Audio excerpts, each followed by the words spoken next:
Had a pet or two in our lifetime, like a dog or a cat or a T-Rex. But some people don't stop at such simple and cliche animals. T-Rex, that's so last season. And guess what? We could rule an incredibly cute animal is not often known as a pet due to its normal habitat in the sandy Sahara Desert. They are exotic and can't be treated like domestic pets, but some describe their nature as a mix of a cat and a dog. Sometimes they're aloof and independent like a cat, but their playfulness and energy resembles that of a very active dog.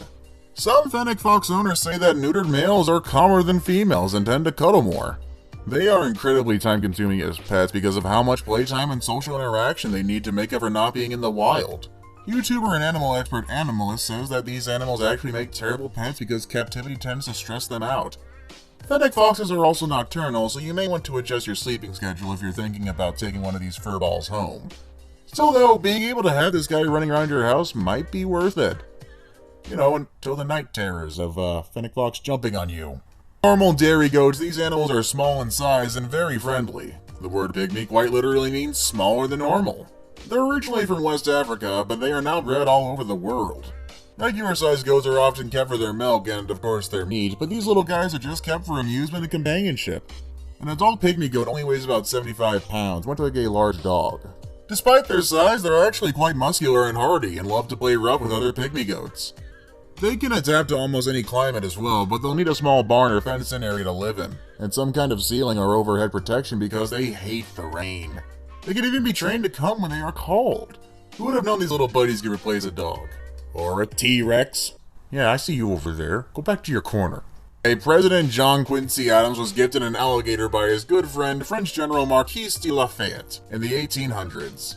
It's unknown what Adams' reaction was to the unusual gift of a large reptilian beast, but we do know that he decided the best place to keep it was in the White House bathtub. Sources say he enjoyed showing it off to visitors during his presidency, before it was later moved to a different home. They must have gone along nicely because after John Quincy Adams' term as president was over, he took his alligator with him.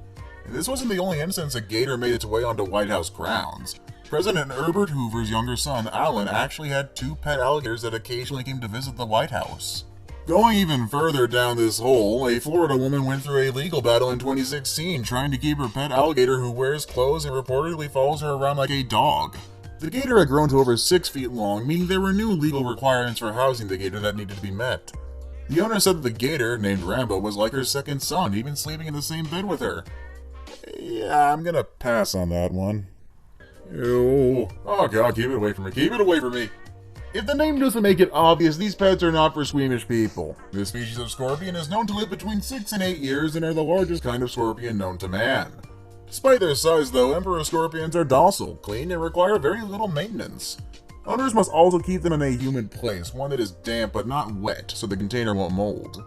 This helps mimic the desert habitat. They're also not good pets for handling, unless you're prepared to get stung by their tails or even pinched by their massive claws, fun fact, called pedipalps. Their sting has been likened to that of a bee, or worse if you're really made him mad. To avoid any pain when handling an emperor scorpion, owners recommend using a pair of forceps with foam to the grips, and only picking them up by the stinger end. These are definitely not pets to mess around with. Ew, it's gross. Olvay is considered an exotic pet to almost anyone you encounter. Wallabies probably aren't from where you live, and even if they are, they're very unusual to keep as pets. They're close cousins of kangaroos, which explains their body shape and defined hind legs. Owners of these unusual and very active creatures say that they require a minimum 6 by 6 foot outdoor enclosure so they can run, race, and play as they please.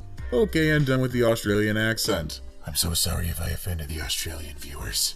They can thrive in both warm and cold weather, but need to be kept indoors when temperatures drop below 50 degrees. These weird jumpy little guys are also herbivores, with a diet mostly consisting of different types of grass. They're definitely not an expensive date, at least not in the diet department. Baby wallabies often sell up for up to $3,000. I've actually been keeping chimpanzees as pet for a long time. Many celebrities have owned chimps, and even normal everyday people who are just looking for an exotic pet. Their close similarity to humans can be a useful advantage when training them. Many chimpanzees have been trained to be service animals and help their owners do routine things like cooking, opening doors, and even dial 911. Some people have trained their chimps to dress themselves and communicate with sign language.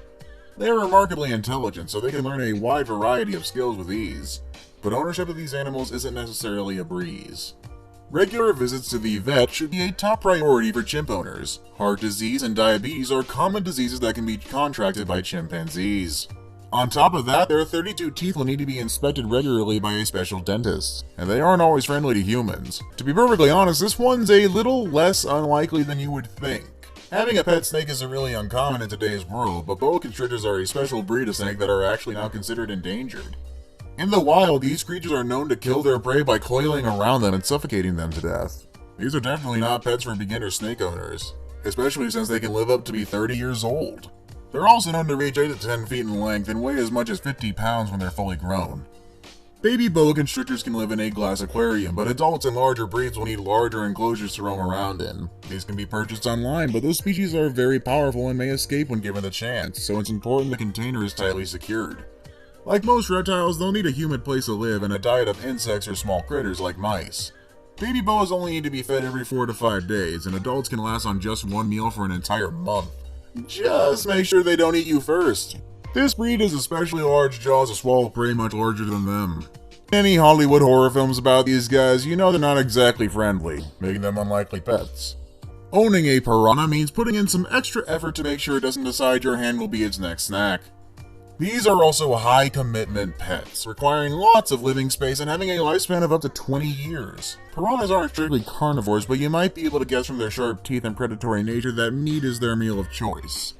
Mealworms, earthworms, krill, and feeder fish are just some examples of the snacks piranhas prefer. Adult piranha can actually bite through bone and remove entire fingers, so these are pets to handle with care. Owners recommend using a net to move them when it's time to clean the tank, but never stabilize it with your hand.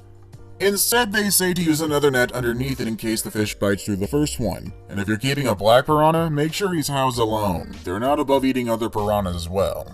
Some people choose to buddy up with a hippo in their home and raise it as a pet. One specific case of a pet hippo owned by Marius Els, a South African army major, ended in the tragic death of the owner in 2011 after the hippo bit him repeatedly and then dragged him into the water to die. Marius had previously reported that he and the hippo, named Humphrey, had a special connection since he rescued the animal from a flood a couple years prior. Still, he had a wild side, as all exotic animals do. Marius kept Humphrey on his farm in South Africa, so the habitat probably wasn't too far off from the normal habitat. Still, it is impossible to tell what might set a hippo off when not raised in the wild. Humphrey isn't the only case of a pet hippo, but most people try to domesticate these creatures end up setting them free or in a tragic, violent death. Seriously though, why does nobody get this? Don't look at Madagascar or the Lion King as an example. Hippos are deadly! Our number one weirdest pet? The lion. Would you dare let a lion roam free in your home? Well, I personally wouldn't. However, Anna Studer of Tell City, Indiana did. She's just one of many people who chose to house one of the most dangerous animals on Earth. There's not many guidelines on how to raise these elegant and deadly creatures because no one really should. It's actually impossible to domesticate big cats and other predators, even if they're raised by humans from birth. Despite this, sources show that for every lion kept in a zoo in the US, there are about 10 privately owned. Another reason lions are unlikely house pets is due to their breeding practices. They can't breed in captivity because certain mating rituals, like running long distances together, can't be performed in a house or yard. Maybe leave these guys to your local zoo. It's just a thought.